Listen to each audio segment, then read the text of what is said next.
Tonight, the global hunt for Hamas. Smoke from an Israeli strike filling the skies over the Qatari capital of Doha as Israel takes its mission to root out the terrorist organization wherever they go. The potential international fallout and what it means for ongoing peace talks. Plus, we head to Capitol Hill, where lawmakers stare down a busy legislative checklist, including the push to avoid a government shutdown and the pressure to get to the bottom of a growing controversy surrounding convicted sex offender Jeffrey Epstein. All this and more Tonight on Faith Nation.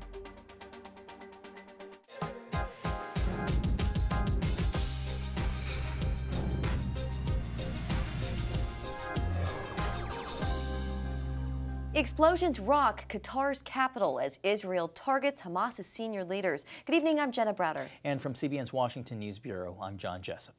Well, the strikes are a stunning escalation in Israel's war against Hamas, showing the IDF is willing to go far beyond Gaza's borders to hunt down the terror group. Hamas says the attack killed 5 of its members, while Israel claims the target was Hamas's senior leadership, including those who planned the October 7th massacre. Qatar hosts the group's headquarters outside of Gaza and serves as a key negotiator in ceasefire talks to free the hostages. The White House says it was notified about the strikes ahead of time, but Israel acted alone. Israel acted wholly independently, and we take full responsibility for this action. And this action can open the door to an end of the war in Gaza. Israel has accepted the proposal put forward by President Trump to end the war, beginning with the immediate release of all our hostages, which have been held in the dungeons of Gaza for 700 days. Now, it's unclear if the strikes will upend ceasefire negotiations, and hostage families are expressing concern for the fate of their loved ones who are still in captivity by Hamas. Here now to break this all down, CBN senior international correspondent George Thomas. George, welcome to you. I want to ask about the significance of the strike on Doha and what kind of response we might see not only from Hamas but other regional players.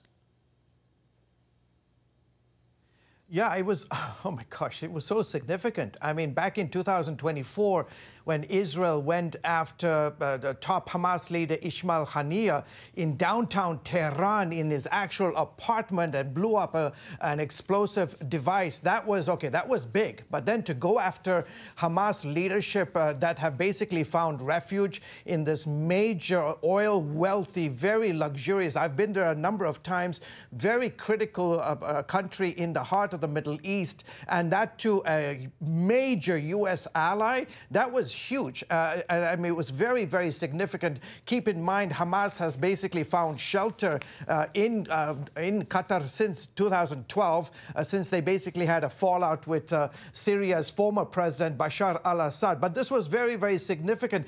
I think there is some question about whether or not Israel was able to go after the top dog in Qatar. His name is Khalil al-Hayya. He's basically the de facto leader of Hamas since the killing of Yanwar Sinwar. And, you know, Netanyahu's called this a surgical and precision strike, but Hamas is pushing back, saying that their top leadership have survived and that 5 other members were killed and that they were low-ranking Hamas leaders. If this is true, this is not good for Israel. This will not be good in the days and weeks ahead. Prime Minister Netanyahu, George, is saying these strikes could open the door for an end to the war, even as Israel orders the full-scale evacuation of Gaza City. What's your take on Netanyahu's assessment, George? And could these strikes change the calculus for a ceasefire hostage deal? Yeah, I think we're going to have to wait a little bit because, you know, we need to figure out whether the top leadership of Hamas was eliminated in the strike or not. If, let's say, for example, if they were, then it gives Israel a much better bargaining option because the sort of low-level Hamas leadership scattered around the world perhaps will be forced to the negotiating table and to accept the current U.S. proposal. If On the other hand, Al-Hayya was not eliminated. This makes negotiations going forward a lot more difficult and gives Hamas the upper hand, so to speak. But we'll have to wait, at least in the next couple of hours, a day or two, to see exactly what happened. George, the White House says that President Trump feels very badly about the location of these strikes. The White House issuing a strong rebuke, saying that such an attack like this will never happen again. How does the U.S. navigate supporting Israel while also keeping diplomatic ties with Qatar, which houses the largest military installation in the Middle East? That's right. Very delicate balance. I think today the United States, based on Carolyn Levitt's performance at the White House during the press conference, the United States was holding that big stick kind of in the middle, right? Because on one hand, it was saying that this was an unfortunate situation. She said that that was an unfortunate incident in an unfortunate location. Not quite sure what that means. But then she went on to say eliminating Hamas, quote, was a worthy goal. So the United States was, again, that delicate balance, right? Keep in mind, our president of the United States was in Doha back in May, just a few months ago, and they inked about $243 billion in economic and defense deals with this very rich country, and that could even increase to almost $1.2 trillion in the years ahead. Right. So the United States, this is a key ally, the largest, as you said, the largest military base there. So it's a delicate balance going forward for sure. All right, CBN's George Thomas, international correspondent. Thank you so much for your insights. Well, the U.S. calls Qatar a close ally, but its ties to terror groups like Hamas do raise some big questions. CBN's Dale Hurd takes a closer look at Qatar's influence into the top tiers of the U.S. government. You might think, based on the warm relationship between Washington and Qatar, that this wealthy Gulf nation, awash in natural gas, is an outpost of democracy. After all, the country hosts the largest U.S. military base in the Middle East. It will also be the home to a new Trump International Golf Course and has given the White House a $400 million 747 jetliner. However, Qatar is basically a kingdom, and according to critics, no defender of Western values. Qatar is the opposite of all that. Qatar is an Islamist ideological emirate that seeks in every single step of its activities to promote jihad. Yigal Carmon leads the Middle East Media Research Institute, or MEMRI, and he says Qatar is a hub of Muslim extremism and a major source of international terrorism. They do it in what you would call, on the one hand, soft power, using their immense wealth, but also by hard power, by supporting every jihadist movement on the face of the planet. The laundry list is a long one. The mastermind of 9/11, Khalid Sheikh Mohammed, was a Qatari government employee. Qatar has long sponsored the Muslim Brotherhood, which seeks a worldwide Islamic government. Qatar finances and hosts Hamas and has backed Palestinian terrorism.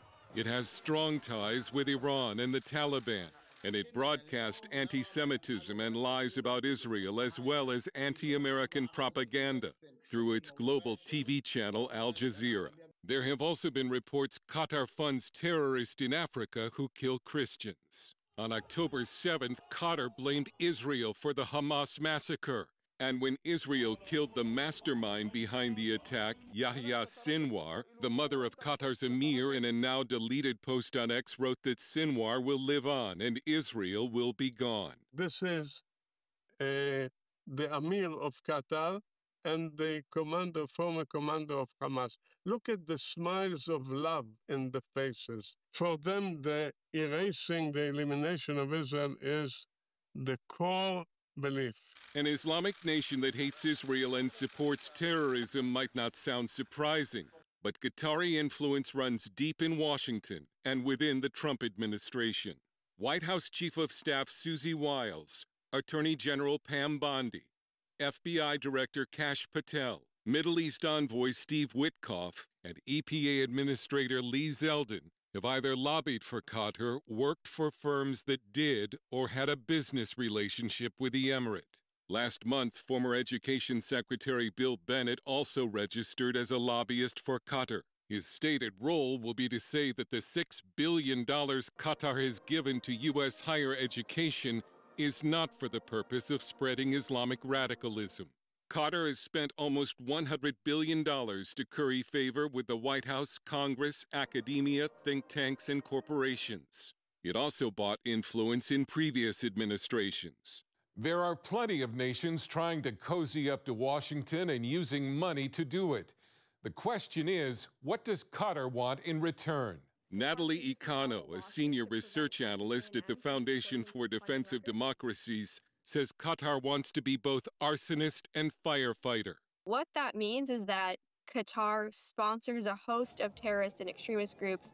Think Hamas, think the Taliban. So that's the arsonist part. The firefighter part is Qatar coming in and positioning itself as an indispensable peace broker, stability broker in all corners of the world. Icano says what Qatar seems to want with its money is U.S. protection and a privileged position in policy decisions. When Qatar engages in more adversarial behaviors, let's say, so sponsoring Hamas, hosting the Taliban, engaging in corruption, Western policymakers aren't necessarily going to hold Qatar accountable to that because they have this close relationship, because they're predisposed to see Qatar in a favorable light. Qatar did sign a declaration last month condemning Hamas and calling on it to relinquish control of Gaza. Is this a sign of change? Qatar's embassy in Washington did not respond to our request for answers. Carmon, the counterterrorism advisor to two Israeli prime ministers, said America is being fooled. When asked about the 747 being given to the U.S. by Qatar, President Trump suggested he'd be stupid to turn down a free, very expensive airplane. But if nothing is free in geopolitics, the price of the plane and the billions being dumped on Washington is more Qatari influence. As the tiny emirate, which sees itself as the true seat of radical Islam, hopes to leverage its close relationship with the United States. Dale Hurd, CBN News. Coming up, a looming government shutdown and the growing Jeffrey Epstein saga. We take you to a busy Capitol Hill this Tuesday. Welcome back. Lawmakers on Capitol Hill are aiming at a number of moving targets, including a tight deadline to fund the government and what move to make when President Trump's 30-day federalization of D.C. expires. Now, CBN's Michelle London is following the quick-moving developments and joins us from the Hill. London. Well, John, Jenna, good evening to you. Lots to unpack here on the Hill. We'll start with the division between party lines to keep the government funded. Earlier, House Speaker Mike Johnson admitted a government shutdown is likely and laid the blame of that potential outcome on Democrats. Take a listen. They are desperately searching for a solution, and some in the party apparently think a government shutdown would be some sort of political advantage to them. It'd be what we all know is dangerous and harmful to millions of Americans, and that is not the answer. Yeah, and this is a slightly different situation for House GOP leadership as the party passed a continuing resolution back in March with no Democrat support needed. Sensing the change this time around, though, Democrats say they'll only accept a clean CR without major spending cuts to keep the government open come October. Listen to Jeffries.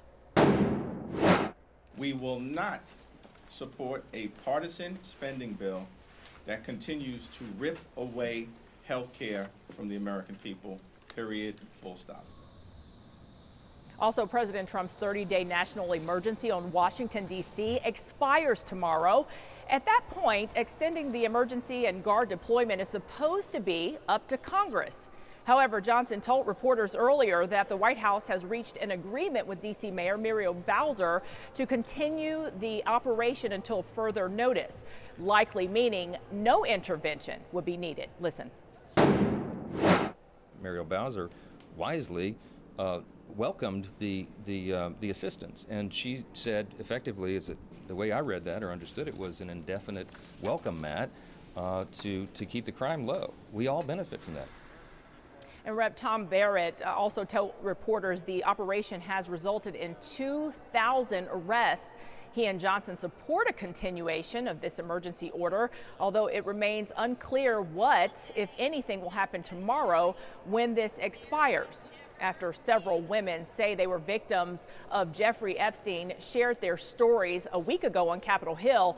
A letter allegedly signed by President Trump in Epstein's 50th birthday book has been turned over to Congress by the Epstein estate. The letter with this image dates back to 2003. President Trump has denied anything to do with this card. John, Jenna.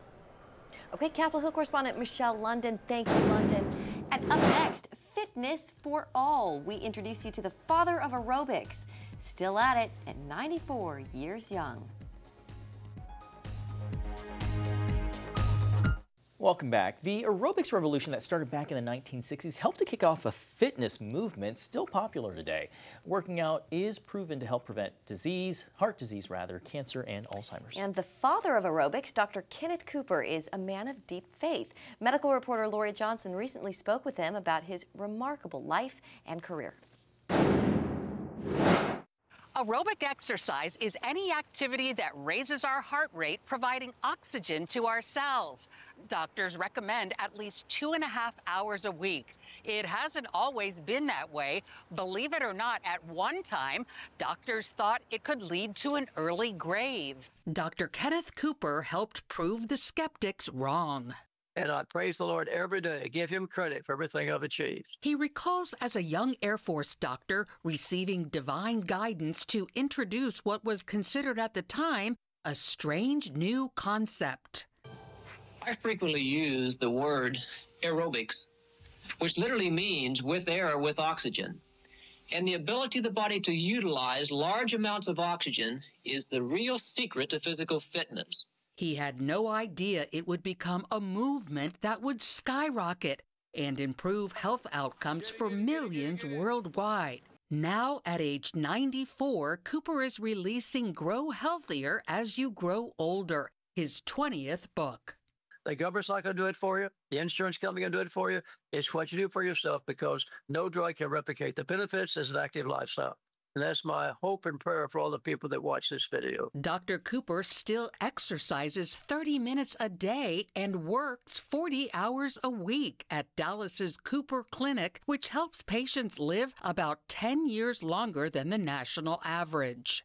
If I die tomorrow, I've had a wonderful life. I know where I'm going. I'd have no regrets. Back in the 1950s, Dr. Cooper made his radical discovery after having lived a sedentary life and gaining 40 pounds. But I got into medical school and learned a very important point, that obesity is the most common manifestation of stress. Water skiing with friends led to chest pains and a racing heart.